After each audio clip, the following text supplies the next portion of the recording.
Hello, everybody. Sunday Adelaja here. I want to use this opportunity to welcome all of you to another program that we have today.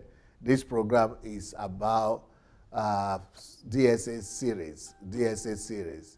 And this series, the series we are going to be reviewing today, is the very first series that we have on YouTube, on Dr. Sunday Adelaja on YouTube page. So my YouTube page, Dr. Sunday Adelaja, if you go there, you will discover the number one series is called Love Series. You cannot love God without love. We cannot love man without loving God. And then there are a lot of about 72 other series under that.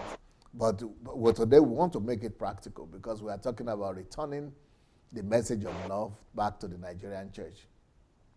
So we have somebody who represents the new Nigerian church and the future of Nigerian church here with the wonderful works that he's doing, a lot of them. And maybe we should start with the video before we talk about it. You have any of the video ready? Yeah. Let's start with one of the videos for me to. Okay, maybe he might want to. Oh no, we will not start with the video because he might want to analyze and explain the video. So I will introduce Pastor Edwin Amimi right now. Hello, Pastor.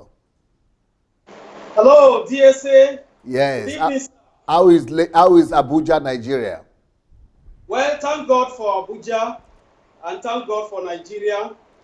We are gradually settling down after the election, and those who have lost are counting their losses, and those who have won are celebrating their victory. Those who need to go to court have gone to court, and I believe Nigeria will be the better for it. So,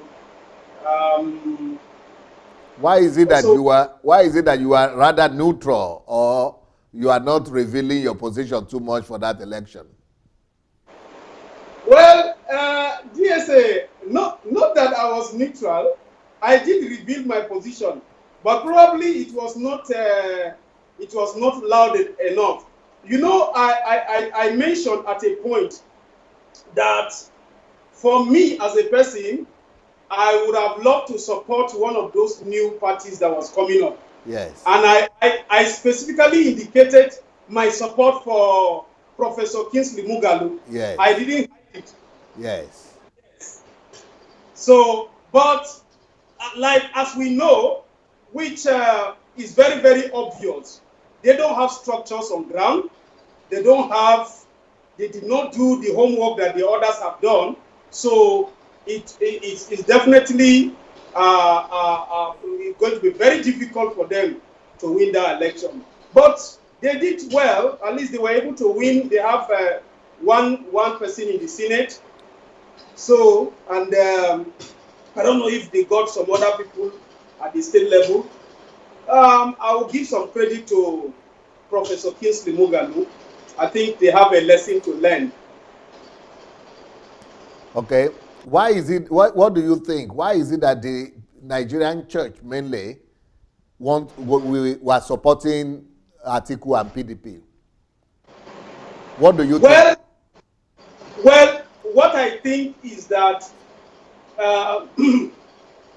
they listen more to the voice of sentiment than the voice of God. I see. Yes, that was what happened to Saul when Saul was made king, and Samuel told him, "Wait for me. I will come back." And he waited for 7 days. On the 7th day, the people mounted pressure on him and told him that, "Look, if you don't do something, we are going to lose ground, we are going to lose territory." So the voice of the people became so loud and overshadowed his own sensitivity to the voice of God through the prophet. So he heeded to the voice of the people, and then he missed God.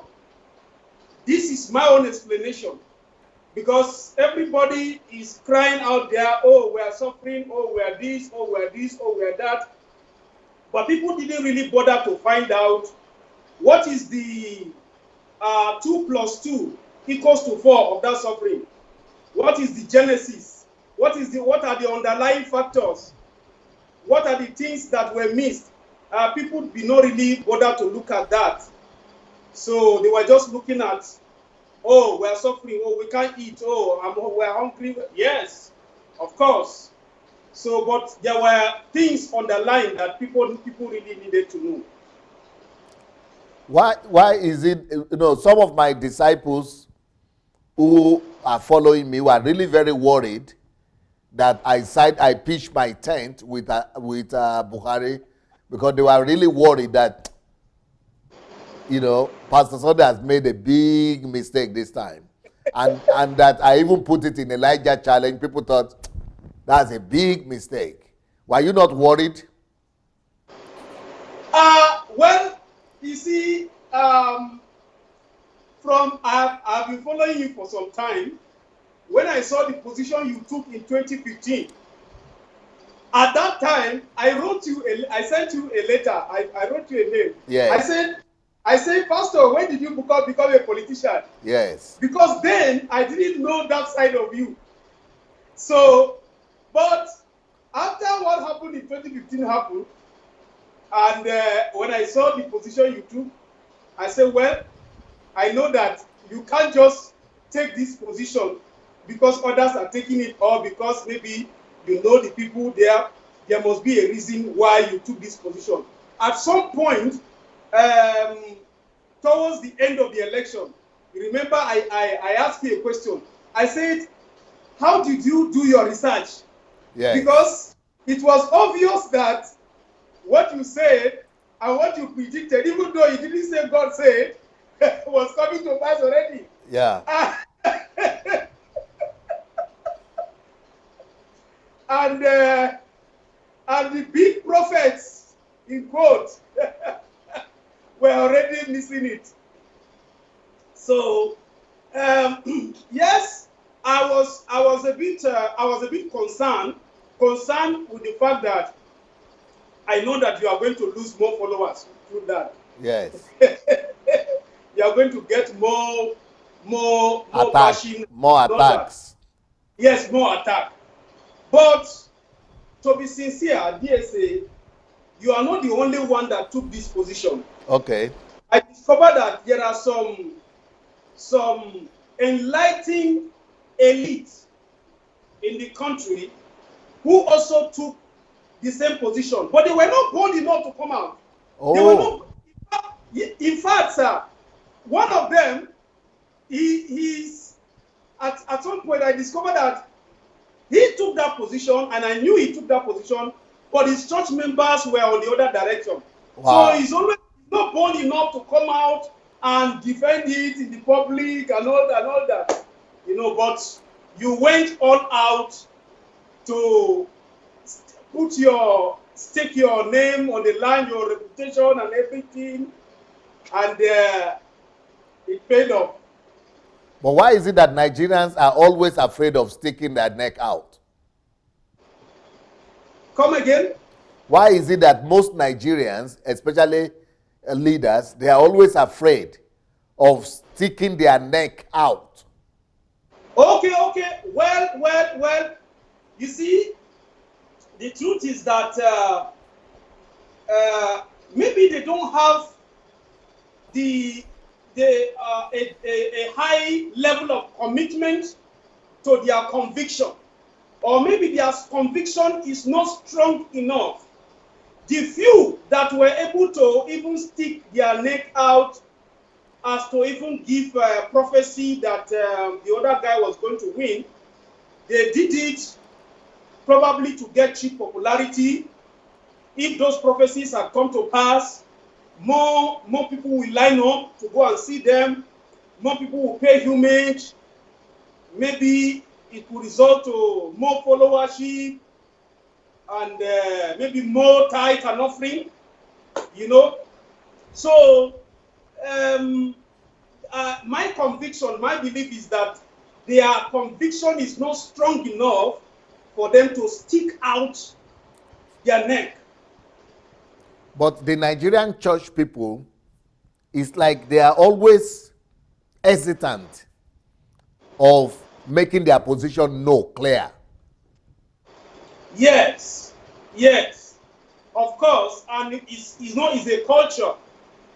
We have this culture of silence, even when you know that something is wrong, and everybody is taking the other side.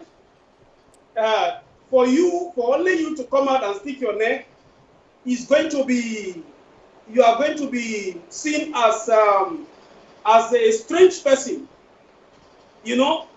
And I feel so sorry about it because it's making the Christians to lose out in many ways. And I'm going to give you one example, a very sad one that happened in Kaduna State, for instance.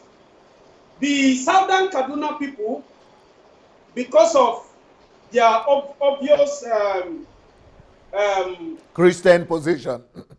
yes, position and certain things that happened with the El-Rufai government, the governor there, things have happened actually.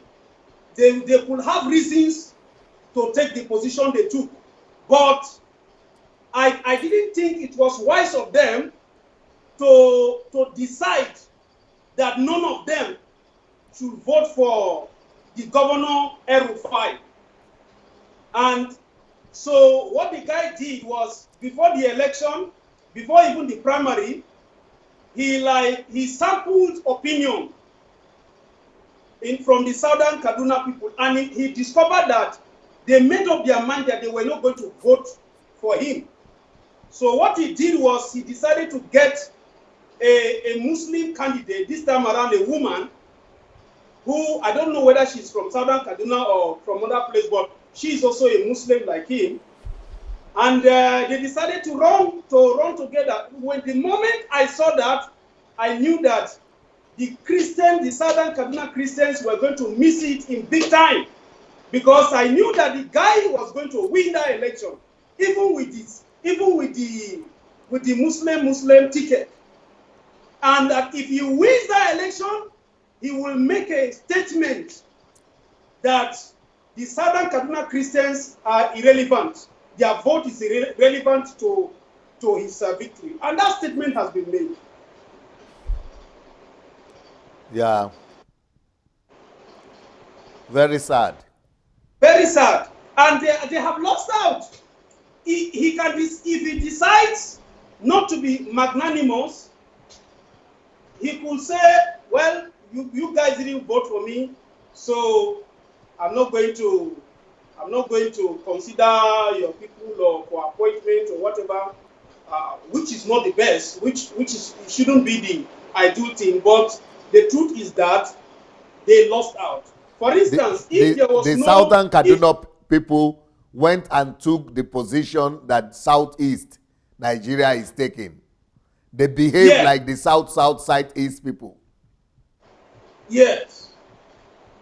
Yes. And it is PDP that confused them. I think so. I think so. And what I'm beginning to realize now is that in politics, you have to bury your ego, bury your pride, bury your sentiment, and participate. If you don't participate, you can't get the power. Yeah. If there was no Christian deputy, for instance, in 2011, when Namadi Sambo was a governor, if there was no Christian deputy, it would not have been possible for the former governor of the state, the late Patrick Yakoa, to become governor. Yeah. It was because there was a Christian deputy, and when the then governor Namadi Sambo was made the running mate of Goodluck Jonathan, automatically Patrick Yakoa was the governor. Even though he was a Christian. Yes. Well, so I think but is that not the same thing you are doing now? You are sticking out your neck in Nigeria against the popular gospel that is being preached on the ground. Yes. We already said that it's not a popular thing to do. When all other people are going that way and you alone are going the other side. What is that costing you? Yes. You see, the more we learn, the more we grow. The popular side is not always the side of God. God is not on the side of the majority.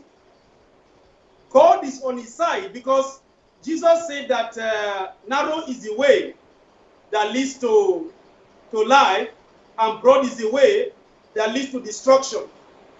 So the popular side is always the comfortable side, the side of comfort. And I decide to take this side because I have strong conviction. And I'm ready to stick out my neck for what I believe. I believe in the truth. I have been around for a while, and I've listened to quite a number of messages from different perspectives, from different people, from different preachers, you know, and I've come to discover that some of those messages have become irrelevant today. They have become really irrelevant because maybe those messages came at a point to address some issues, but God has gone far beyond that.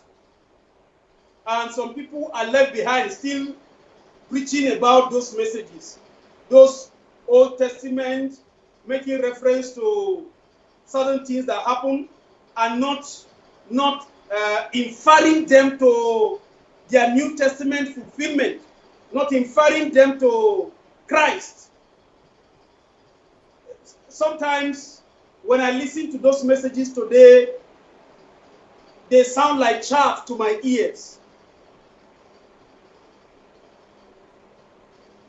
But is it not cost? And above all, sir, if you look at the result on ground, what is on ground, those messages have not produced anything other than maybe more people in church, more people rushing there, more people carrying the title Christians. Oh, I go to church or I'm born again. That's just all. That's all we have. And then some things that we have done in the name of the Lord, in the name of edifice we have built, and all that and all that. But are you not in the minority? Yes, I am in the minority, and joyfully so. Joyfully so. Let me say something at this point, DSA. There was some years ago. There was a man of God who I respect a lot. He's not a popular man of God. He's even a missionary in the field, in the book somewhere.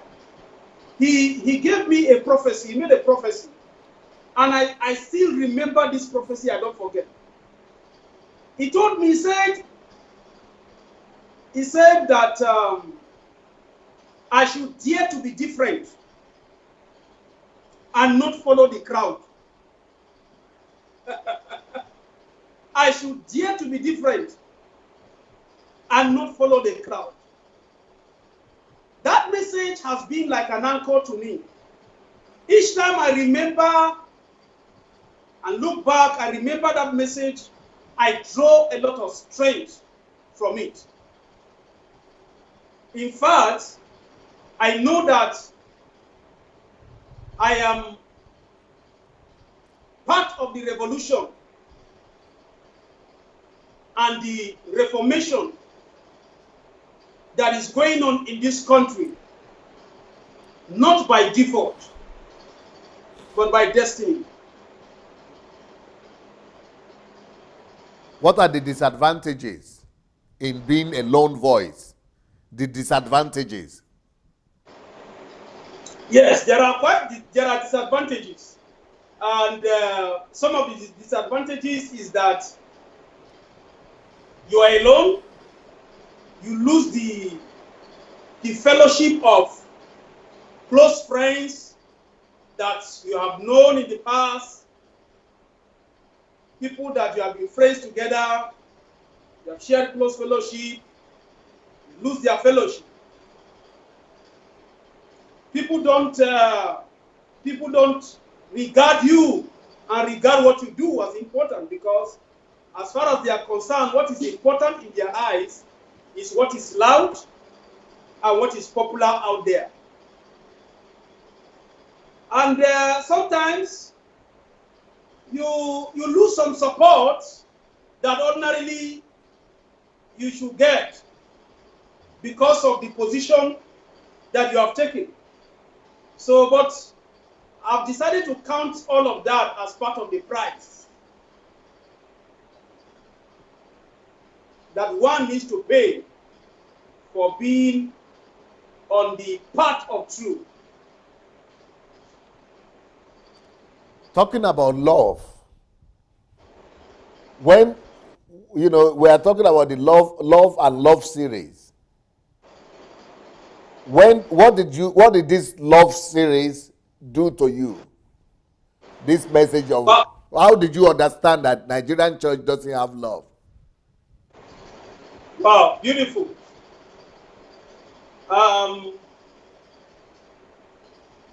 First and foremost, the love series opened my eyes to see the clear demarcation between the transactional gospel that is being preached in Nigeria today and the transformational gospel that is lacking in our pulpit today. I understand what that means, but I'm not sure everybody does. So please explain. Okay, the transactional gospel is the gospel that says you serve God and He will bless you. And you keep hearing those scriptures. They quote Exodus 23, 25, and you shall serve the Lord your God, and He shall bless your bread, and He shall bless your water. You hear things like, He has not called the seed of Jacob to serve Him in vain.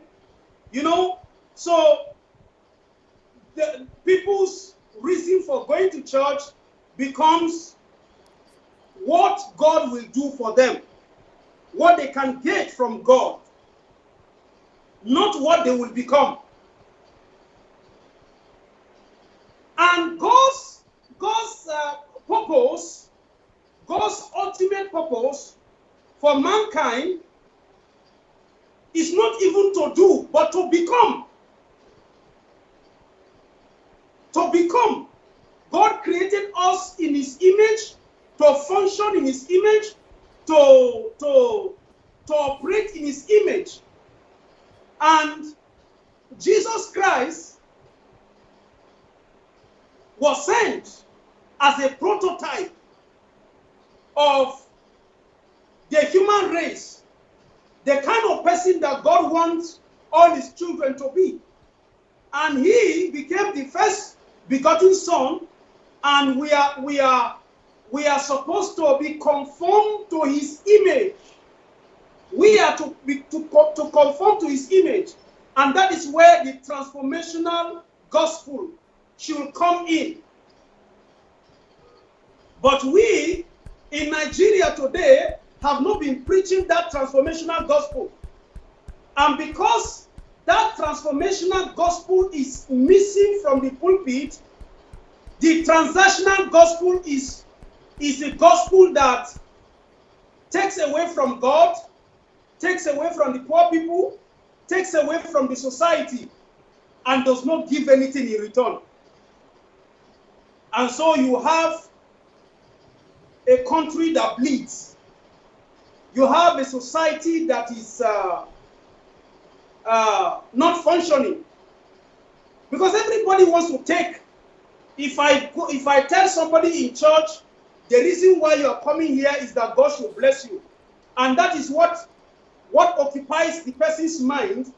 If he goes to his place of work or whatever he's doing, all he's looking for is how he or she can be blessed. So it's a way of getting something from the society, getting something from the system, getting something from the people. And that is what a transactional gospel does. So you started, before I asked you the question that you should explain. Yes. You are saying that the series exposed the kind of gospel that we are preaching and the one we are not preaching. Yes. Okay. Yes. It exposed the kind of gospel that is being preached today. And for instance, when one of the statements that was made in the series says that you cannot love God without loving people.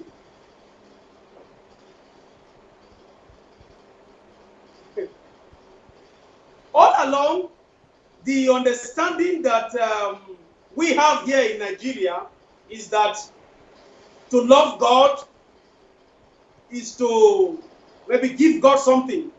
Give God offering, give God your tithe, give God your first fruit, give God your sacrifice, and give to the man of God. But in essence, but the same God said, sacrifice and offering I do not want. But to love, God said, sacrifice and offerings I do not want, I do not desire. Yes. But to love the Lord thy God. That is it. He said it does not delight in sacrifice and offerings, but to love the Lord your God with all your heart, with all your spirit, with all your soul and your body, and to love your neighbor as yourself. In fact, I have a quotation, and I make reference to it from time to time. And I came up with this quotation, with this quote some years ago. The quote says that the Great Commission without the Great Commandment is a great omission. That's true. The Great Commission without the Great Commandment is a great omission. Yeah. So, to want to preach the gospel of the Great Commission without the Great Commandment, which is loving the Lord your God with all your heart and loving your neighbor as yourself, is a great omission. And that great omission renders the gospel powerless. It makes the gospel a self-centered gospel that cannot change the society. So these are some of the things. And then from the love series, you say that you cannot honor God without honoring people. And this is very, very important. Let me emphasize a little bit more on this.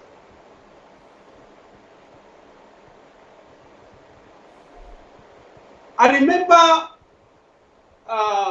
someone once said, was it I think one of the former Prime Minister of England, that was saying that each time he goes to see a particular person, he feels how important that person is. But when he goes to see another person, he feels how important he is before the person. And that emphasis was made during one of the love series that one of the teachings we did in the love series. Yes. That love makes others feel important. Yes. Love elevates others. Yeah. But selfishness, egocentrism makes self more important than others. And practically, sir, I have analyzed and I've seen that in many of the churches, many of the ministries I've been around, I've seen this practically at work, where people who come to see either the senior pastor, they only see the sense of importance of the senior pastor, how important he is, the aura around him, the retinue around him, but never they having a sense of their own importance. But practically, I can say that my coming in contact with you has made me to realize how important I am. And not just that, but to also help me bring out certain things in me that I did not pay attention to. And This also is my own testimony. the importance of ordinary people that you are ministering to, the poor, the widows, the school children. Yes, yes, and that was what inspired me to begin to do that, to begin to pay attention to these less privileged people, to give them a sense of belonging, to give them a platform to express themselves. Each time they come around me, I create the opportunity for them to speak, for them to talk, for them to express themselves. And they feel happy. Because where they come from, they are not even allowed to talk. They are not even allowed to talk in some of those churches. They are not allowed to talk. They are not permitted to speak. And everybody needs attention. Everybody needs attention. And that attention, when we give to people and we give it in love, it brings out the best in them. And that's one of the things I've learned from you. I've followed some of your teachings. I've even some of the messages and the programs that have been held in the God Embassy Church. I realize that when you are preaching, sometimes ordinary people will come from the pulpit, they will make comments, they will make contributions, I've never seen that anywhere. I've never seen it anywhere.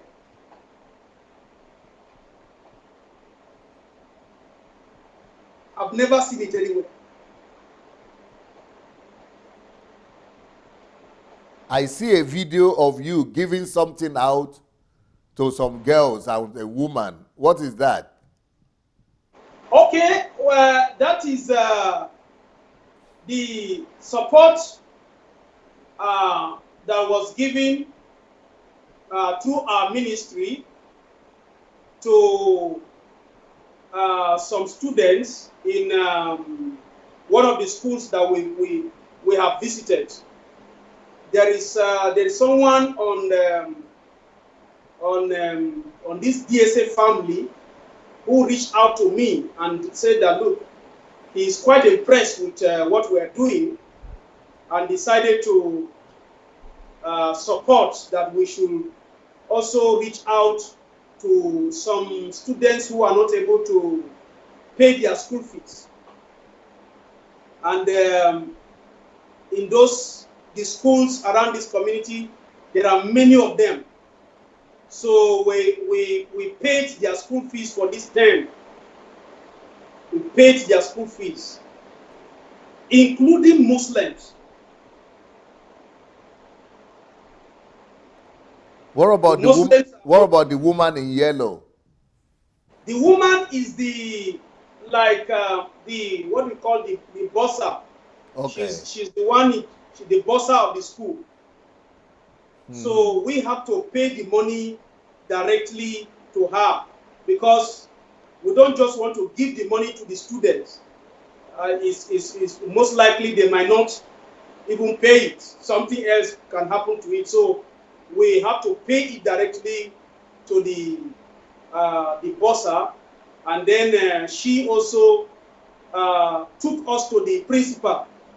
So she informed the principal that see what a church came to do here. He was so impressed. He said he wanted to see us. So we went to his office. We had a photograph, and they expressed their gratitude and also sent an acknowledgement letter to us to acknowledge that gesture. But you are not just giving to the bossa. I see you giving to some young girls also. Yes. No, now those ones, there's one other girl who, that one was out of school.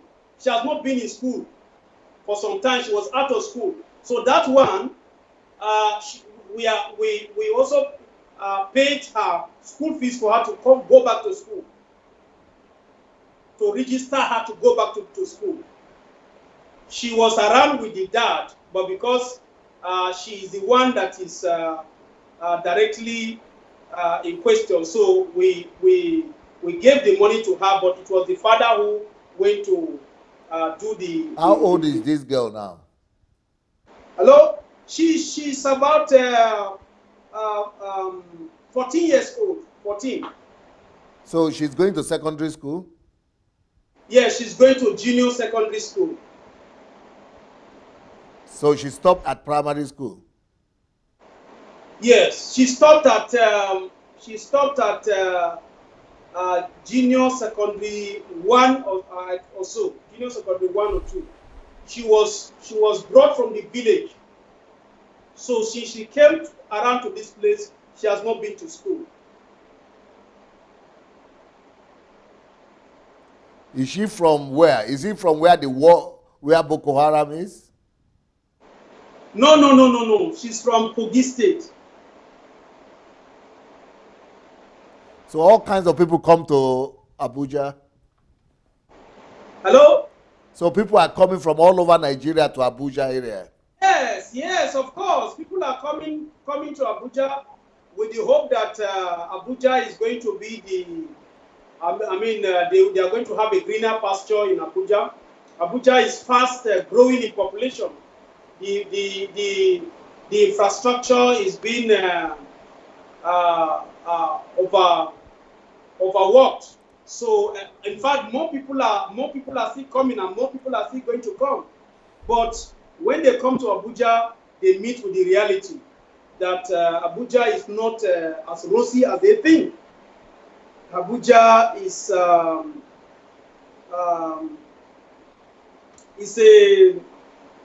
civil servant state. Okay, what about some kids that I'm looking at here? Some of them look like school students. Some of them look like sports wears. There is a woman in red hat with them, or in red scarf. What's that about? These are some of the schools we have been reaching out to. We've been reaching out to schools around this community, and we've been taking the campaign for a new value system to the schools, because the value system we discover is contributing to the problem of the society. We did a research sometime last year, and we discovered that the schools need a lot of attention. there are a lot of things happening in the school that if nothing is done now, is going to get worse. So we started that outreach. Even though the school outreach we didn't start it now. I've been doing it since 2015.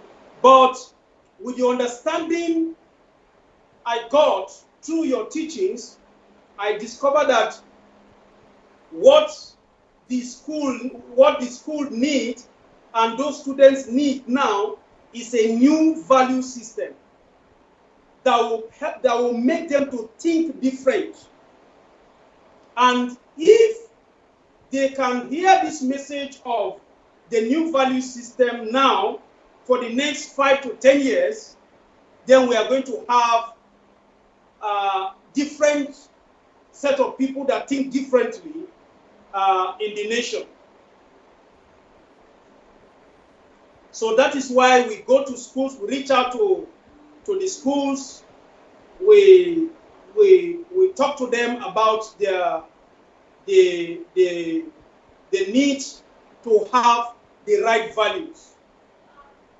For each of the outreach, we focus on a particular value system. We talk about it, and then we show a video to buttress that teaching. Some of these people So why this particular, is it a class or what? These people that are gathered. It's overcrowded. It's overcrowded. That's it's almost 200 and something students in that class.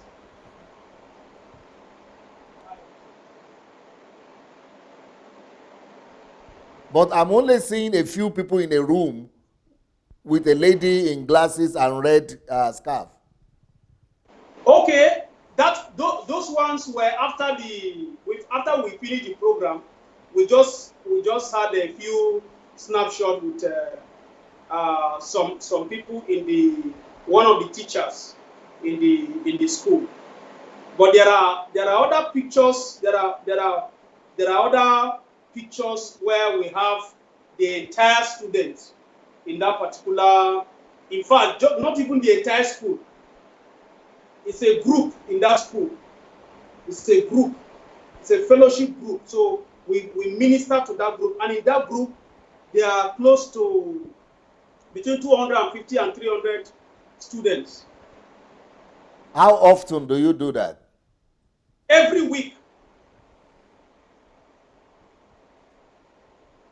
Every week. We do that every week. We do that every week. Every Friday.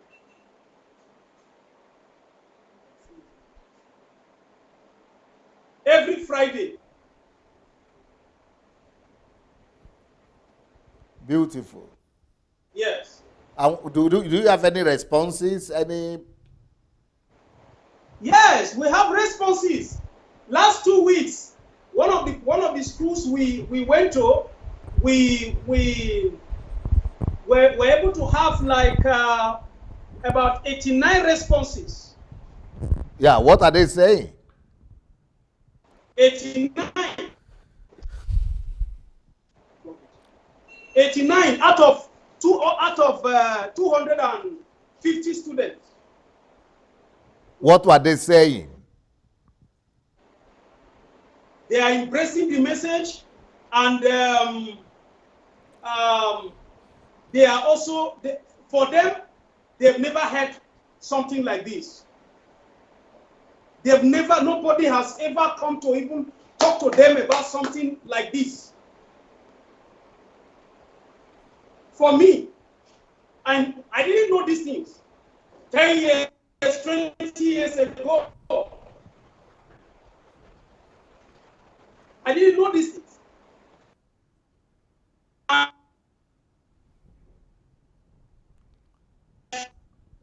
strongly believe that if they have their future lives,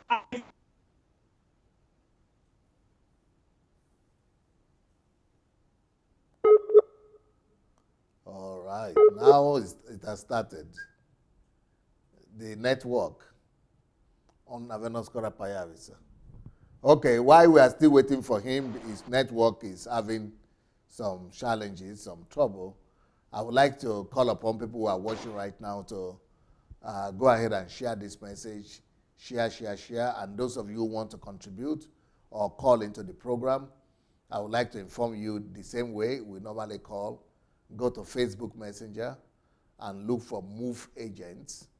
Facebook Messenger, Move Agents. So when you get to Facebook Messenger, look for Move Agents, and then you'll be able to write to us that you want to call in. So if you write to Move Agents that you want to call in, we will be happy to call you back and connect you so that you'll be able to contribute. Meanwhile, I also want to encourage you to go ahead and send your telephone numbers and WhatsApp number to our WhatsApp number and our telephone number, which is +38 098 596 3838. This our number is not for talking; it's for you to send your number inside, so that we will be able to send our messages to you. So we will be sending our messages to you for free every day if you wish to be receiving our messages, especially those who don't have data. If you don't have data, and it's expensive for you, we could call you back. We will be sending you back I will be sending you on daily basis our messages. So especially to those people in Nigeria who have data problem. So let us know. I also want to announce about our history makers training to come up. The HMT coming up in April is going to be from the 8th to the 12th of April. If you want to participate, please go ahead and register for the history makers training. It's going to be from the 8th to the 12th. Go to sundaydelajablog.com/HMT. sundaydelajablog.com/HMT. And you could also register by writing to hmt@godembassy.org. hmt@godembassy.org. And those of you who are yet to register for the mentorship program can also go and register for the mentorship program. You could go to sundaydelajablog.com/mentorship. sundaydelajablog.com/mentorship. Also, if you want to get my books, the one I'm recommending today is this one, False and True Understanding of Love. False Understanding of Love, that's what we have, unfortunately, in the Nigerian church. And then True Understanding of Love. So False and True Understanding of Love. Yes, I'm back. You can get it on Amazon or on Okada Books, or you can read it for free on Kindle Unlimited. The other book is the latest book, the new book I just released this week. It has also become a #1 bestseller on Amazon. It's called How to Find Money for Your Dream. It's going to be one of the best books you will ever read. That's it. That's the book. It's #1, you see. It's the very first one there. #1 book on Amazon as the hottest new release. So get your own copy. It's going to be probably one of the best books you have ever read in your life. I guarantee you that one. You will think, wow, you will never even know this kind of understanding, this kind of system could be built to attract money. So you don't need to be complaining that there is no money, but this book will help you to resolve that problem of how to find money for whatsoever dream or project that you have. All right, so we are going to go back to Pastor Edwin Amimi, is to continue our discussion with him on how to return the love message to the Nigerian church. Hello, Pastor. Yes, I'm back, sir. So I want to find out from you, what are some of the things you are teaching? What are some of the subjects and topics you teach these children when you go to school? Beautiful. That good question. like part of what we teach them about purpose. Okay. We teach them about process. Good. And then we teach them about honesty. Great. And diligence. Great.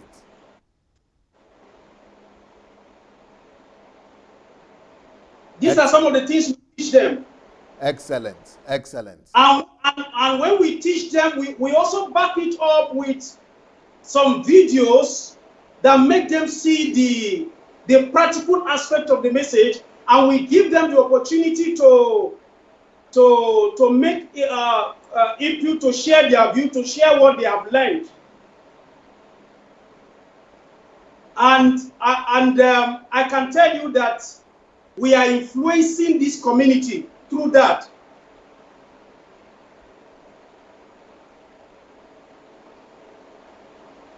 We are influencing the community through that.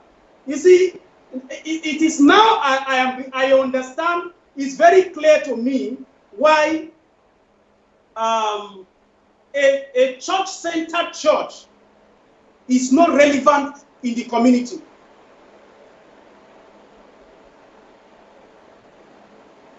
Because these students that we are going to talk to there, they belong to other big churches and their parents go to all those things. But those issues and those problems they have are not being addressed.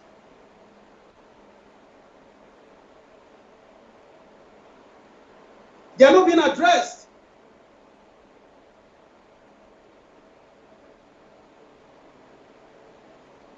And because they are not being addressed, the society is feeling the negative impact.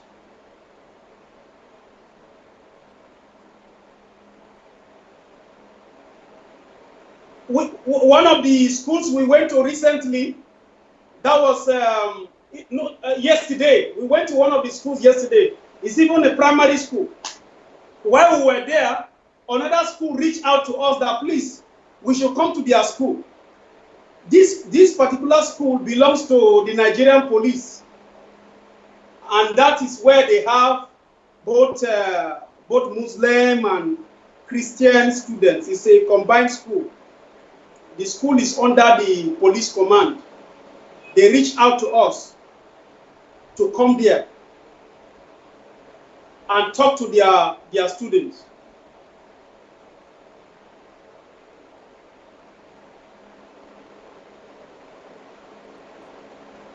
So how many, apart from the school work with children, what are the other works? Yes. What are the other works of love you people are doing in Abuja area? It will be. Yes, I'm sure you are also aware of our project with the widows. That one has been going on and is still on. We have this particular office where I'm talking to you now. From Monday, Wednesday, Thursdays, the widows are meeting here. Those of them that cannot read and write, some of those that even dropped out of school, their hope is being rekindled. We have a teacher that is assigned to them and is on stipend every month. We pay that teacher. They come, they register, they learn for free.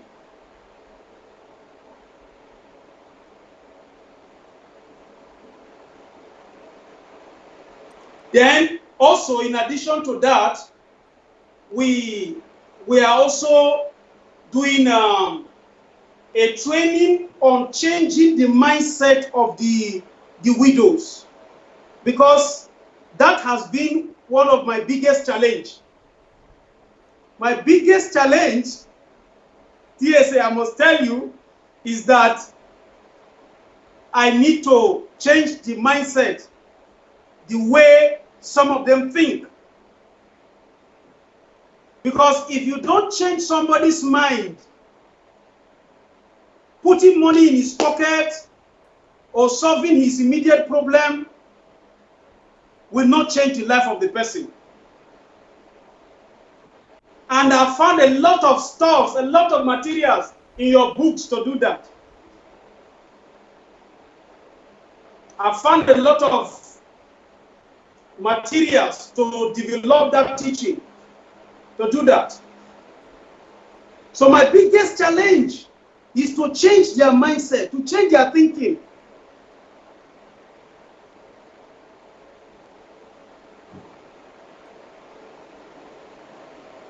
Because of that change of mindset, I'm willing to put more effort to help them to think right, to help them to think differently.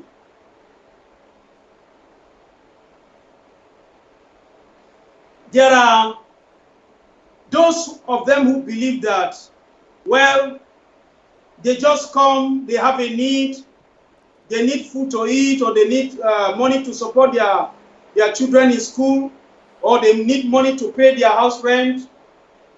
As God provides, we meet some of those needs from time to time. As I'm talking to you right now, there is a bag of food stuff here that we are going to also distribute maybe tomorrow. Tomorrow I'll be meeting with some of them. So we do that from time to time. But that is not my major concern. My real desire for them is to have a different way of thinking, so that they don't just focus on survival alone, so that they can begin to think about their purpose, so that they can begin to know that their life has value, and their life is more than what to eat, what to drink, and what to wear. Because the survival mentality is the mentality here, is the mindset here. Both those who are working, those who have job, and those who don't have job, everybody wants to survive. And so for as long as one makes survival his or her focus, they will not think about purpose. They will not even think about how valuable and how important their life is before God. Because the essence of life is not to seek for what to eat and what to drink and what to wear. Life has value, and we should not exchange what is eternal for the mundane.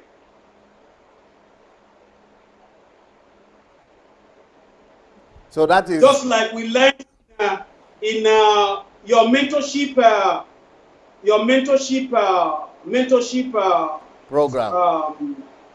program, the essence and value of life. I encourage everybody who has not joined that mentorship to go and join that mentorship. It's tasking, it's demanding, but that is what we need. It's engaging. The mentorship program is engaging, and there is no way you will go through the mentorship successfully without something dropping in you. It's not about the program is structured to help people become better, to help people get the right priority, think the right way. It's a treasure. It's a treasure out there that people have not discovered.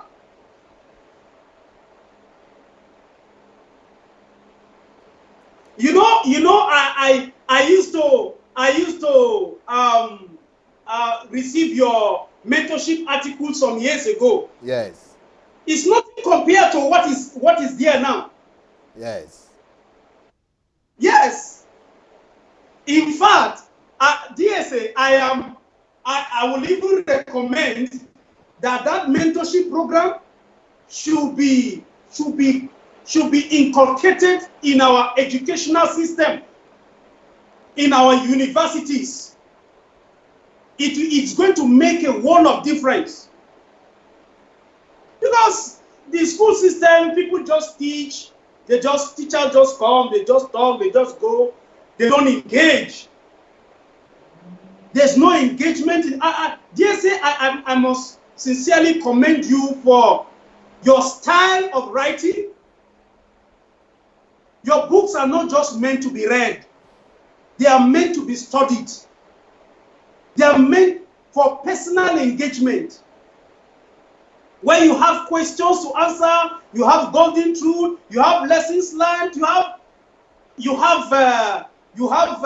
videos to watch, you have assignment to do. You can't do that without the material getting into you. And this is what we need. This is what we need. This is what the nation is crying out for.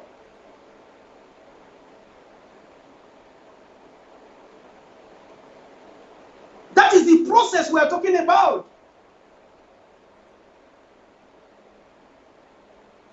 The value in it is not just that, oh, I went through the mentorship, oh, I read this book, oh, I read that. But what did you become? How has that influenced your thinking? How has that changed your thought? Then what results do you have to show for the knowledge you got?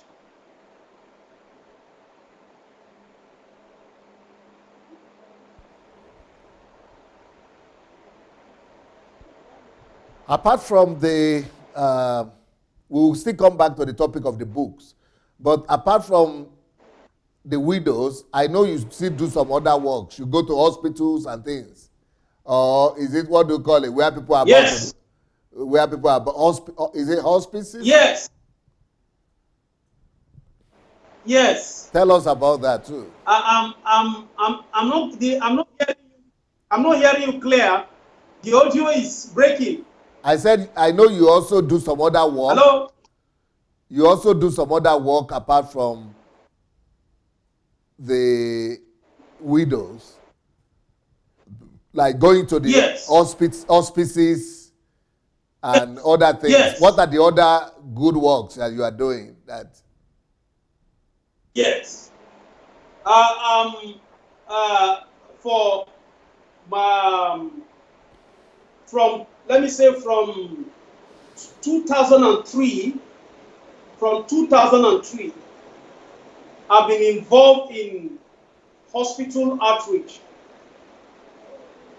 And that outreach has given me the opportunity to touch lives beyond the pulpit. Some of the people that ordinarily would not even come to the pulpit to listen to me, by reason of the fact that they were sick and they needed somebody to reach out to them in love, they listened to me. Some of those that probably because of religious bias, they may not want to listen to me. They have had to receive me. I've ministered to them. I've been a blessing to them. So many. Some who were even on the verge of exit to eternity.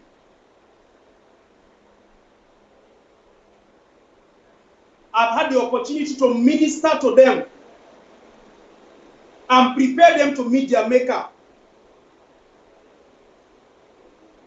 I can't count the number of people and the number of lives that God has used me to touch through that hospital ministry.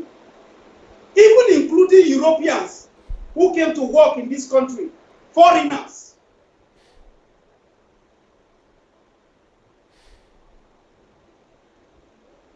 Including people in government, some top government leaders. I remember one of the times we went to minister to somebody, that was during the regime of General Obasanjo, when he was president. The day we went to minister to that man, Obasanjo also came to see him. Wow. In the hospital. He was a politician and he never had time for God. He was so sold out and never had time for God until he had a brain tumor. And it got so critical that they were almost giving up on him. But that was the opportunity God used to arrest him, to bring him back to himself, and then he gave his life to Christ. In fact, that same night, after Obasanjo visited him and left the place, when Obasanjo came, they told us to wait, so the security men cordoned off the place, so we waited. Immediately Obasanjo left, we went, we ministered to him, we led him to Christ, and he has never regretted that meeting. He was a very tough politician. There are many of them like that, DSA. There are many of them like that, that God has used me to minister to and touch in that category. And this is why I want to say that people, those who think that ministry happens only in a building, are missing the point. Those who think that ministry only happens in the pulpit are missing the point big time. Ministry is there every day. Where there is a need, there is a ministry. And that is why I embrace this Reformation message, and I believe in it. Because a situation whereby we have maybe only 95%, only 5% of people in the pulpit who say they are the ones that God called, and then the other 95% are not called. They are just called to follow. They are just called to come and listen to you. They are just called to come to you every day, where only one person will be talking to them. How can 5% of people who are preaching from the pulpit be able to influence the nation? Some of the problems that we are grappling with today in the country are the answers to those problems are in churches. There are people that God has given burden, passion to address those problems, but they've never been told in the first place that they have a calling.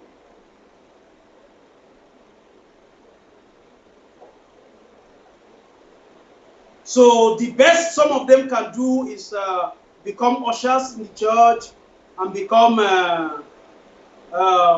deacons and at most elders. And then when they want to trap them down and get them so that they don't move out, they will make them pastors. Because his position is one of the things that the pastors in Nigeria use to trap people in the church, to get them. Once you visit a church, one, twice, and they see some sort of commitment and something coming out of you, they give you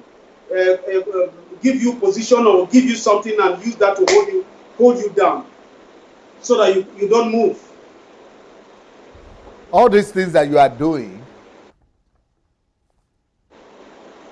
yes, sir. What will have happened if all the big churches in Abuja have been doing the same thing?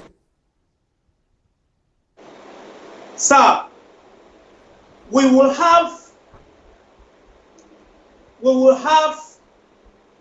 a major influence over this nation. Major influence that the church will become so relevant and so influential that the government will not be able to cannot do without them. Will have major influence. I have seen, this is practical. Just look at in this community alone, in this area, some of the schools, some of the places we have been to, some of the impact we have made. I sit in this little office here with a few team. We go out. we release, give them the right values. We plant seeds. We plant seeds. We plant seeds that will become great trees in the future. And the resources are there. They have the resources. They have the resources.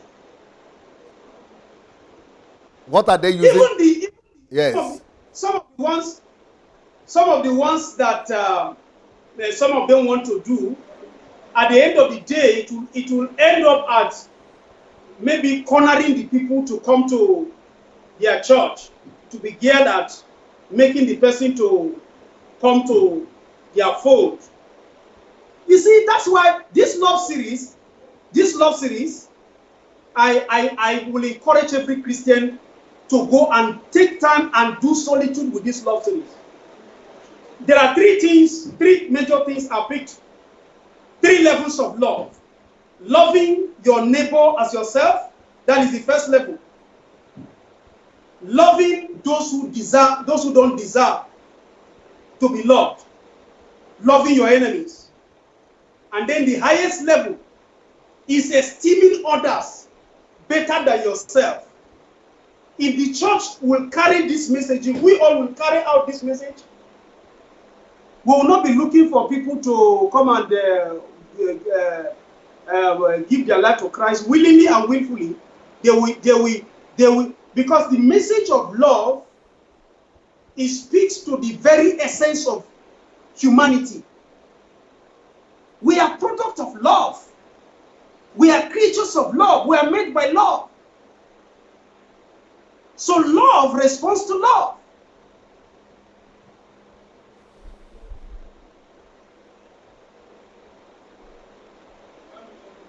Even this message can heal our society. Sir, this message can solve the Nigerian problem. This love series alone can solve the Nigerian problem. Let me give you an example. This love series, when you tell people that they should love their neighbors better than themselves and love those who don't deserve and esteem others better than, it will quench the wildfire of ethnicity. It will quench the fire of religious sentiment and all those things. It will kill it.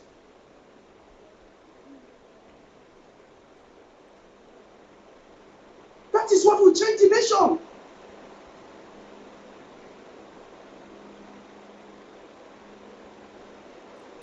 What are the big churches using their money for right now? Your guess is as good as mine, DSA. You have the auditoriums that are being built at different capacities, in different locations, buying lands, properties, and private jets, building universities and institutions, which is also good.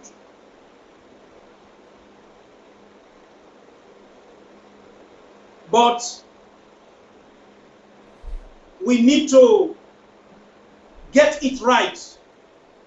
Are those the institutions and universities that the same people whose offerings were used to build, the same children cannot go to those schools?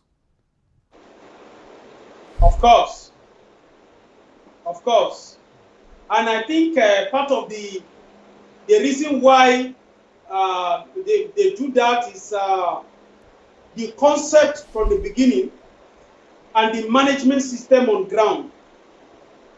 Because I know that it takes a lot of money to be able to build such institutions and run it and maintain the institutions. But if there is adequate plan on ground, there will be a way to get people who can afford to pay the money to pay it, and at the same time use part of the money to help those who cannot afford to go to those institutions. And I think there is a management system problem on ground that does not allow some people to be able to run. Like, I know one of the pastors in Abuja who he was into a lot of these services, good works, helping the less privileged. Along the line, they built a school that was meant to help those church members who cannot pay the school fees of their children. But along the line, others who are privileged, who can afford to pay the school fees of their own children, started bringing their children to that school. And the pastor has no choice but to make it a policy that anyone who brings his child should pay. And that is a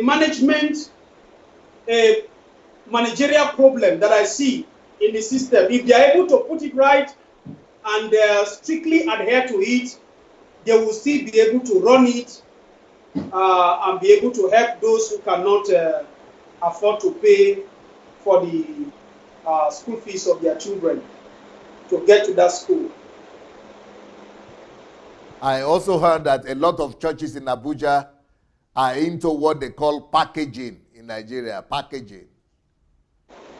DSA is not only Abuja church that does that. Even the American churches do that. Churches all over the world are doing that. Packaging it has become, it's part of what the world has offered to people. That when you live in America or in the West, the white churches, even the black churches, you don't hear about packaging. For example, I've been going to America for maybe years, and Western world, I never heard of packaging in church. But it's only in Nigeria that I heard it first. Yes, and it's a question of value system, sir. People try to be what they are not. People try to give the impression to people of who and what they are not. And because of that packaging of a thing, a lot of things are happening. A lot of things are happening. Something can happen within the church, and because they want to protect the reputation of the church so desperately, they don't mind hurting the flock.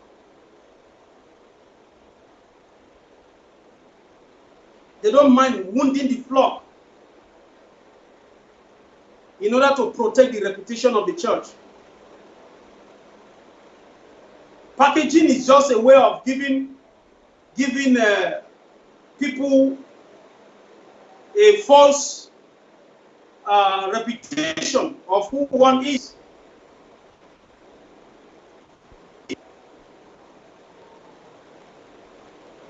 And a lot of that is happening.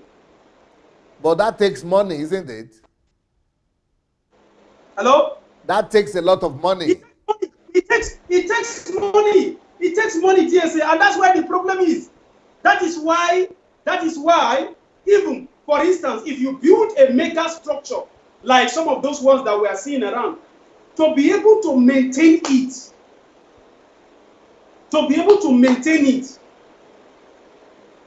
is a challenge. To maintain it is a challenge. Let me give an instance. There is I have someone I know who is working in one of the veterinary institutes in Jos. I don't know if you've heard about the veterinary institute in Jos. They call in Form. It's an agricultural veterinary institute. That institute alone, DSA, has the capacity to generate multi-million dollars to this country in a year. And from what I understood, that veterinary institute is the initiative of missionaries. Today they have products that they sell to other veterinary institutes outside the country. They have vaccines that they produce. And I was talking with the person who is a staff in that place. I told him, I said, supposing a church invest in that kind of institute, do you know the magnitude of impact that thing will bring to this nation?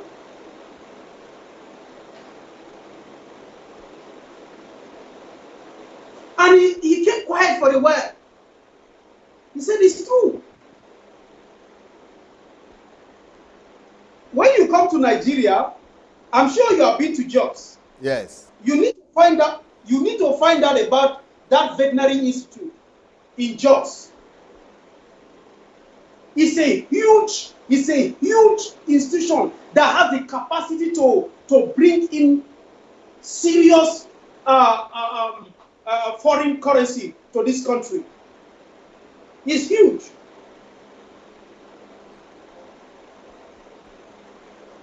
And they are sharing technology with other veterinary institutes outside the country. The concept I learned was that of the early missionaries that brought the gospel to Nigeria.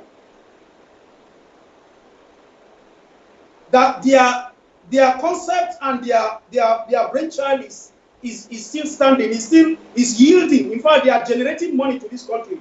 They make money, they bring money to this country. They bring money, they generate money to this country. That is what missionaries have done. Up till now, up till today that I'm talking to you. These are some of the things that churches should put money into. Because apart from the job that the institute is going to create,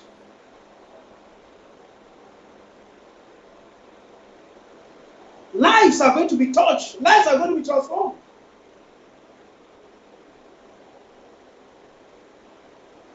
What will because from even if you build 200,000 capacity or 250,000 capacity, somebody will come and build the one that is bigger than that.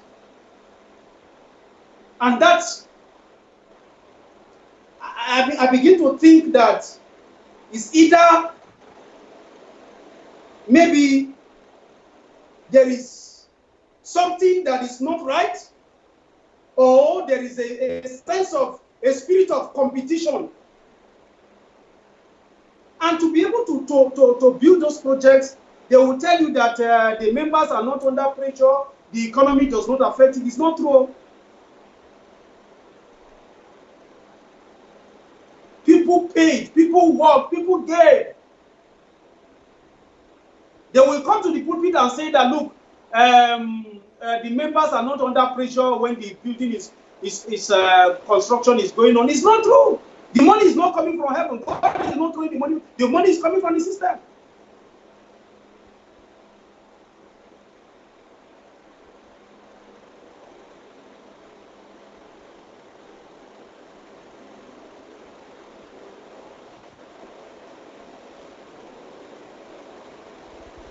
Wow. If you have an opportunity to address the Nigerian church about this subject of love, if you have opportunity to talk to the Nigerian churches, what will you tell them? First, I will tell them that the Nigerian church has left its first love. And the first love of the church, I mean of God's people, is God Himself.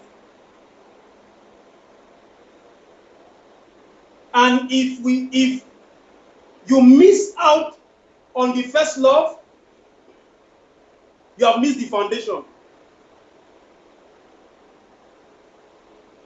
You have missed the foundation. I will tell them to go back to the first love.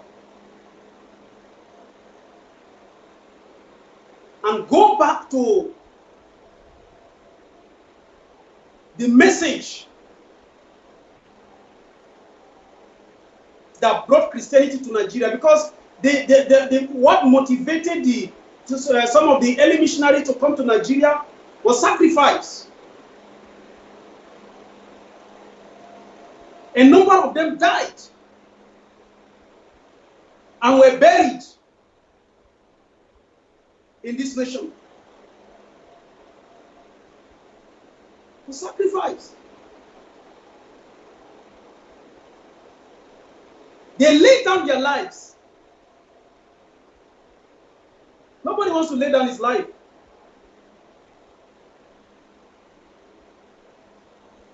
The gospel of comfort. I will tell them that we need to repent from it. The gospel that takes away from the system and does not give back. I'll tell them to repent from it. And you know, of course, by now, even because of my stand and where I stand now, I'm not in the good books of some of them that I knew before, or some of those that knew me before.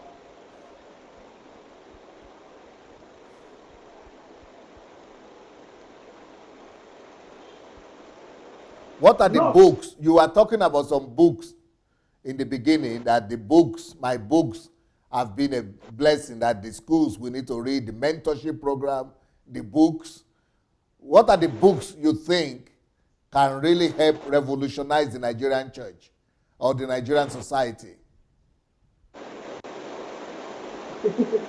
DSA, it will be very difficult to say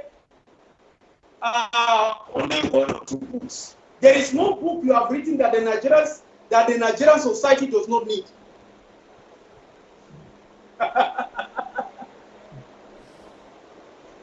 There is no book you have written that the Nigerian society does not need.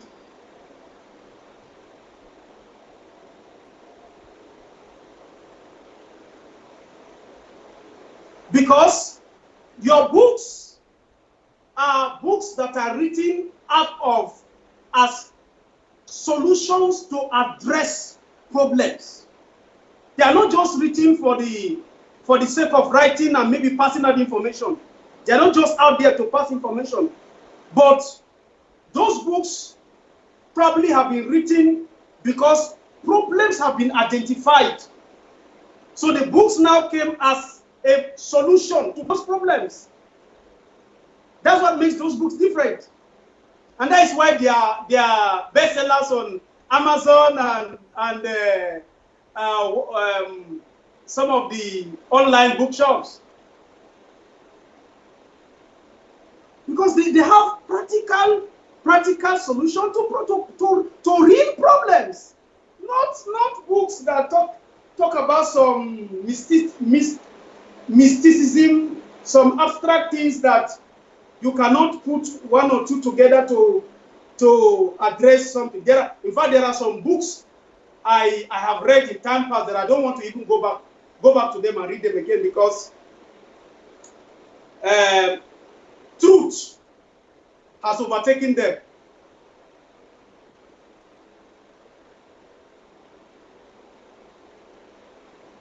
So in essence, there is no book that you have written that I've read that the Nigerian society does not need.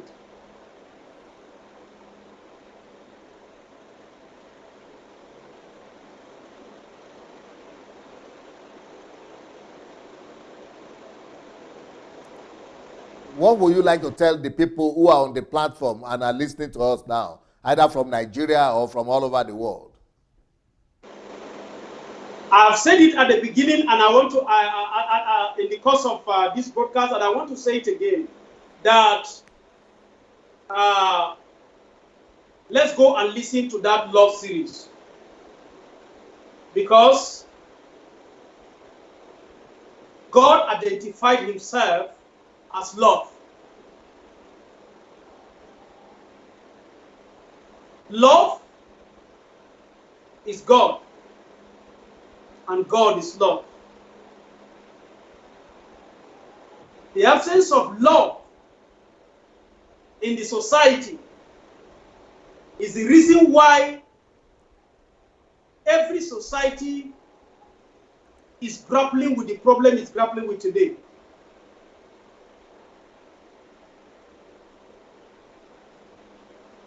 If Adam and Eve did not fall from the Garden of Eden, what ministry and what would Adam and Eve be doing in the garden?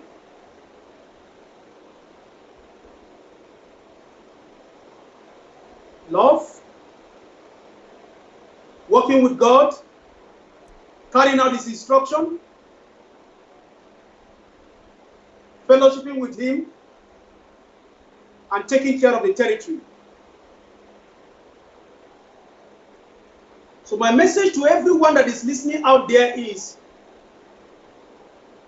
to listen to this love series and convert them to flesh in their lives. Secondly, to reach out to people out there and let them feel the taste of love. Show love even to those who don't deserve, even to those who cannot even tell you thank you. One of the students that their school fee was paid in the school that we visited, and the parents are Muslim. She said that the mother was looking for me, was looking for us. I said, no, there's no point to come and see us or to come and say thank you. That's not the point.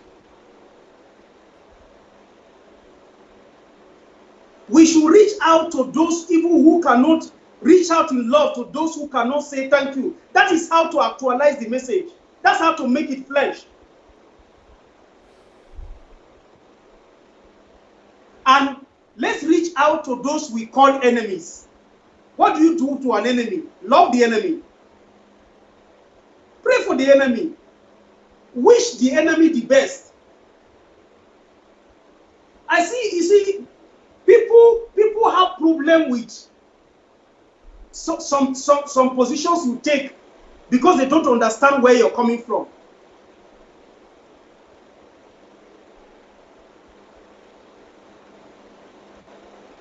There's no better way to show love to an enemy than to come out and want the best of the enemy, even when he's looking for your downfall.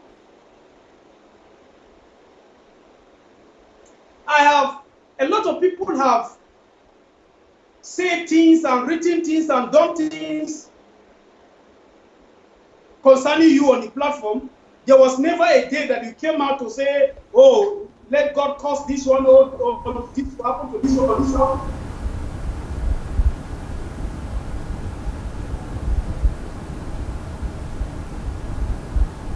Jesus knew that we will come to this point where people will be preaching the message of vengeance on enemies. That's why he said we should love our enemies, we should pray for them, we should bless them. And yes, my heart was glad yesterday when I went to one of the schools.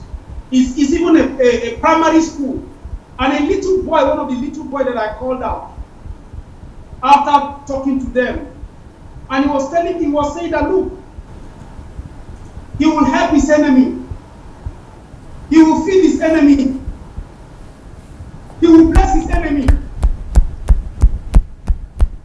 If this message can get to these young ones now, we will rescue them from the fire and vengeance and whatever that is going on the pulpit today.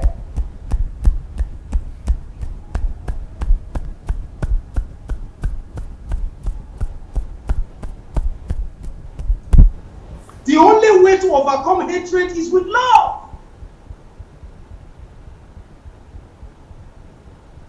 But Pastor Edwin, I remember that the time you had a meeting in Akure with Mrs. Ireti. Yes. There were some of the people in your team that were arguing with me about this fact. When I told them what I plan to do with the Muslims and the Islam, I remember his sister, Esther, is it Esther or what's her name? One of the people, Mercy Tokomba. Yes, and other people too. They were saying, Pastor, you don't understand. They were telling me that I didn't understand. Now you are laughing. Now you are laughing. Because you were trying to help them to explain to me that time. Yes. You see, you stand where you stand because of what you know. And you take the position you take because of what you know. I know that posterity is going to vindicate you for the position you are taking. The future will vindicate you for the position you are taking. What helped to worsen even this problem? In fact, if you look at the politics today, the way the politics is going, they have brought this religion so much sentiment that you begin to wonder, did God make a mistake for creating us with diverse ethnic groups and of different religion in this country? Is it by accident? Do we even understand God's purpose and calling for this nation? People don't understand that. And what keeps coming out of our pulpit today is how to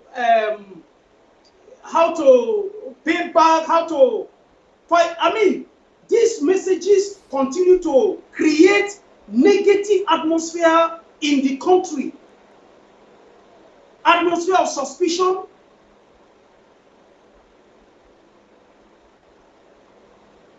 I have met sincere Muslims.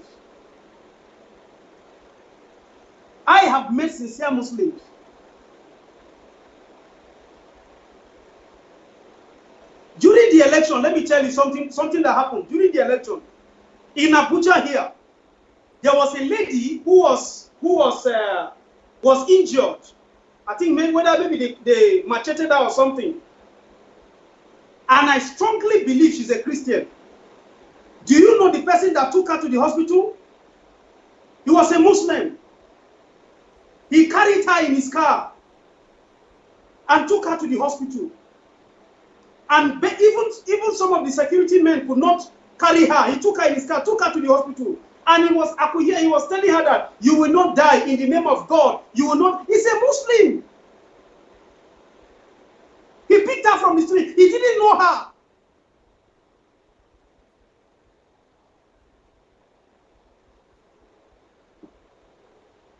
So you are telling me that the one, because many people saw her in that condition and abandoned her. The one who goes to pray and maybe give his tithe and give up, is he better than that one? What is the position of those people who were arguing with me that I don't know Nigeria, I don't know the Northerners, I don't know the Muslims, and that I was not aware that there is no way I could go and help people in the North and all those things? They are feeding on sentiments. They base their judgment on what they hear and the sentiment that is on ground. That's all. But in that conference, most people were like that. Most people were of that opinion that time.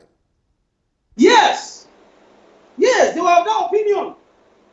And you remember in that conference, I brought some of them from the interior, some of them from Maiduguri, some from Adamawa, some of them have even experienced the heat of the Boko Haram. Some even fled and left their houses, to different places during the heat of the Boko Haram. So they've witnessed that.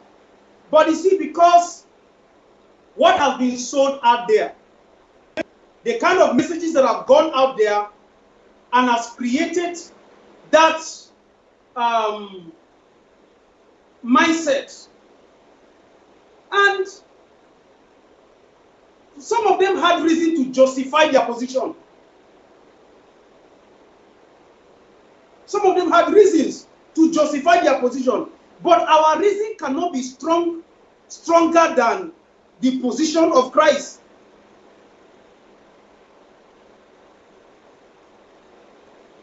And what he said. How is Mrs. Mercy now? Is she still thinking like that? Well, to some extent, she still believes that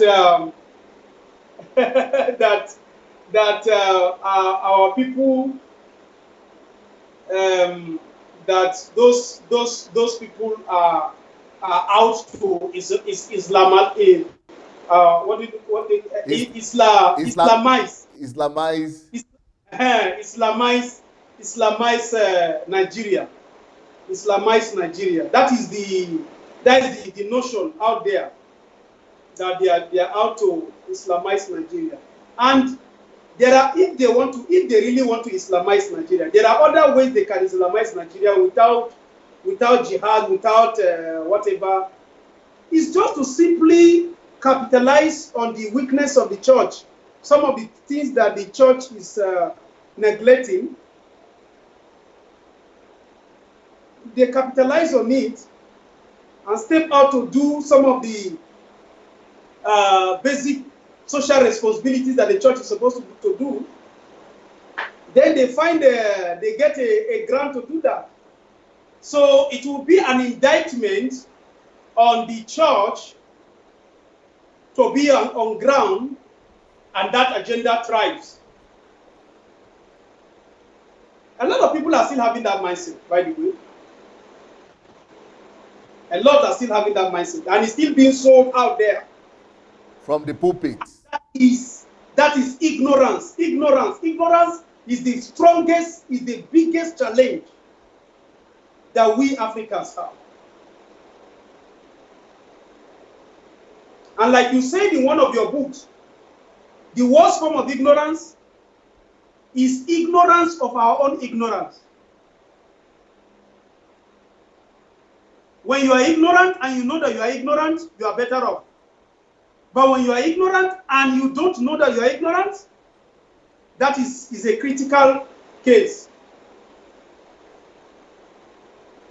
Well, Pastor Edwin Amimi, please show his contact, his information. I want to talk to everybody that is watching. You see the man that is preaching a different gospel, the gospel of Christ, a remnant in Nigeria, preaching the gospel of Jesus Christ rather than the gospel of Mammon that all these churches are preaching. He's based in Abuja. He's doing his best. It's a young, small church, but he's not looking at what he has or what he doesn't have. He's going out there and giving his best to return the message of love back to the Nigerian church. So I want to encourage all of you to get in touch with him and to see how you could partner with him to, to do more good work and to return the message of love to the Nigerian church. For those of you who might need my messages, Pastor Amimi gives out my messages in CDs. So if there are people you know who want to get my messages in CDs, you will also be able to arrange that as well. So that is his Facebook, and his contacts are on the screen right now. You can get in touch with him and help him to be able to spread this message of love to the Nigerian church.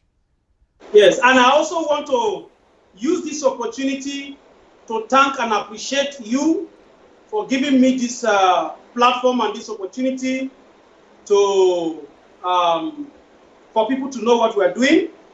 And I also want to thank some of those that have reached out to me. There are some people who have reached out to me, and some of them have been quietly supporting what we are doing.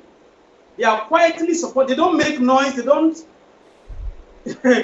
I'm not even sure whether you will even know some of them. Some of them, there were some who actually have reached out to me that you know, and we have been talking, and some are still going to reach out to me. I want to use this opportunity to thank them, to let them know that I appreciate them and I don't take what they do for granted. Thank you so much, Dr. Pastor. Have a wonderful day today. Namiya. Thank you, Thank sir. you. Blessings. Yes. Bye. Yes. I want to Bye. use the opportunity to again invite all of you to go and like this message and share it, and also to join the mentorship program, sundaydelijablog.com/mentorship. These are latest book, the new release, How to Find Money for Your Dream. Please go ahead and get it, your own copy on Amazon. And the other book about love is False or True and True Understanding of Love. You know, people have different understanding of love, but you have to get a true understanding of love. If you want to come for the History Makers training in Ukraine in April from the 8th to the 12th, the way to do it is to go to sundaydelijablog.com/HMT or to write to hmt@godembassy.org. So I will be continuing my series on love, on church, on how to know God through the church in the next 10, 15 minutes. So I would like to invite you back to come and join that series. And, I look forward to seeing you. Thank you so much. Peace.